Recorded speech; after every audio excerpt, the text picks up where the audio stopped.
Yo people, welcome back to another review. This time it's WWE Money in the Bank. Now before we get into this, everyone that is glazing Triple H for the main event in terms of the R-Truth stuff, get his wood out of your mouths. Triple H had the audacity to lie yet again to the fans saying, "Oh, the R-Truth stuff, it was all part of the plan. Are you enjoying the story now?" Meanwhile, R-Truth's own son posted the video where Triple H is saying this on his Instagram and he quoted it, "Stop the cap." We even had Cody Rhodes after the show saying that Nick Khan and Triple H, they gave the audience what they wanted, thank you for that. And we even had reports saying that the R-Truth stuff, his return, was only discussed in the last 72 hours. So it shows that he was actually fired, even if it was for a few days. People are also quick to forget that they were about to give us The Rock versus Roman Reigns at Wrestlemania 40, which I wanted by the way, but the fans wanted Cody so much that WWE had to pivot in that direction and they ended up giving us Cody Rhodes versus Roman Reigns at WrestleMania 40. I have no problem when they pivot storylines, but don't come out here saying it was all part of the plan when it wasn't. We know it wasn't. Take some accountability, admit that you were wrong, and maybe the product wouldn't be declining. Also, another thing to highlight about this show, which was so annoying, and I don't usually care about these things, but it was so obvious in this show. Whoever was in charge of directing the camera angles and all of that stuff in real time, they need to be fired. There would be moments where there's two things happening at once and we'd miss out on the second part or on one of those parts because the camera was so focused on one of the things. Sometimes the camera angles chosen as well in general were just trash. They wouldn't show the whole situation of everything that's happening.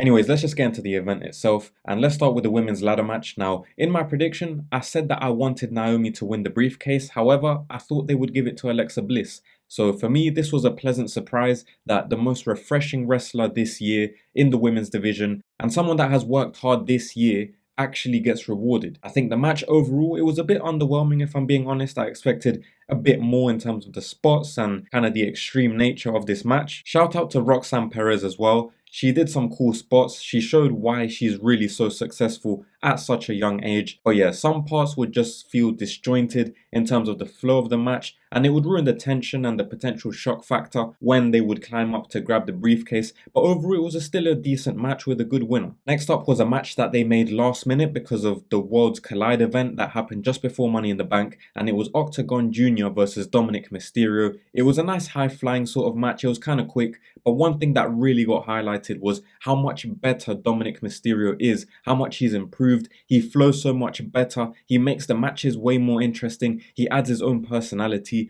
He's just got that X factor and he's really absorbed all the information and the teachings that he's received throughout these last few years especially. He's not even in the final form yet. He's not at his final product, which is kind of crazy because it shows how much potential there still is to achieve and to unlock.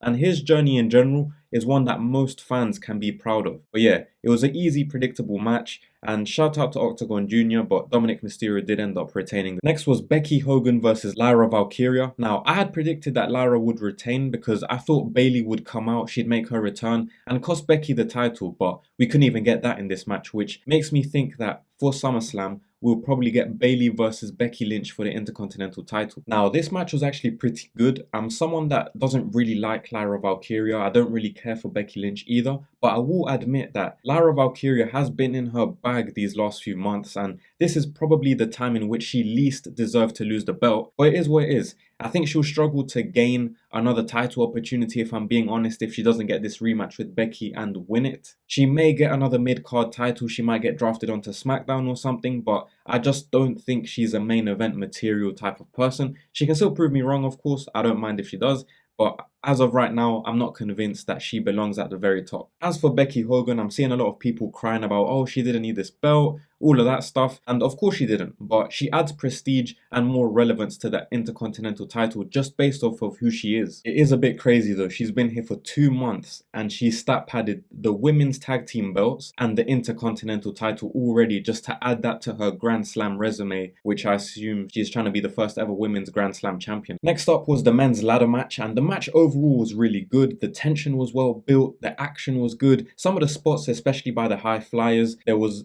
a lot of good moments. There were twists, there were turns, especially when climbing for the briefcase. the pace overall was better than the women's match, and in the end we got Seth Rollins winning. Before that though, we did also get to see an interesting moment between Team Seth and Team Solo. We had Bron Breakker versus that JC guy. We had Bronson Reed versus Jacob Fatu. Pretty interesting up and coming teasers, I guess. We could see those matches further down the line at some point. But one of the most important parts was Jacob Fatu finally turning on Solo as well. It was a pretty cool moment, that I hate you Solo. And yeah, we'll see what happens. I guess they're going to fight over the US title maybe at SummerSlam. But yeah, we'll wait and see for that. Now, people have been crying online and they're asking, oh, why didn't LA Knight win? This was his time, blah, blah, blah. I've personally never been an LA Knight fan, so I don't feel any way about this situation. I do feel sympathy, which I'll say shortly, but Seth Rollins has the most relevant storyline going right now. It was undeniable. Plus, Seth Rollins is Mr. Money in the Bank, not just because of the briefcase,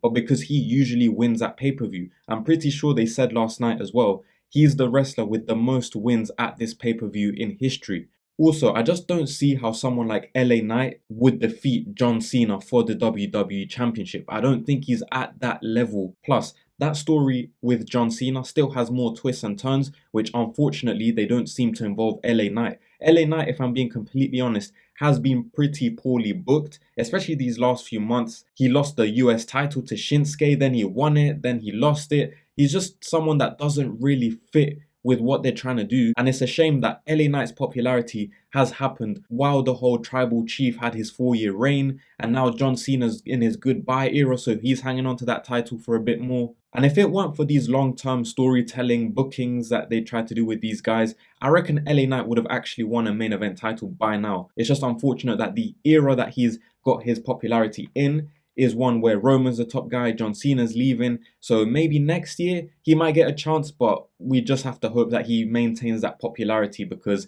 if not, the opening will be there, but the fans just have forgotten him or just aren't on board. So if you're an LA Knight fan, I'd say stick by him, and maybe next year, I'm not even trying to rub this in or take the piss, but literally next year he might actually win it. Last up was the main event, John Cena and Logan Paul versus Cody Rhodes and Jey Uso. Now, the amount of theories heading into this match was a lot better than what we ended up getting, if I'm being honest, and I'll speak about that shortly. But anyways, as for this match, since John Cena turned heel, he's tried to do the whole Roman Reigns slow down the tempo at the start of the match thing, and it just doesn't work when John Cena does it. Sometimes it doesn't even work when Roman does it, but Roman has mastered that art of doing the whole slow tempo thing. Now, the match did pick up when Cody Rhodes got tagged in after the whole Logan and John Cena arguing and hitting each other thing, and then from that moment onwards, the match was a lot better. It flowed a lot better, a lot more action, high flying. Logan hit that crazy backflip onto the announcer's table as well, so shout out to him. I'm not his biggest fan. I still don't approve that he's getting all these opportunities,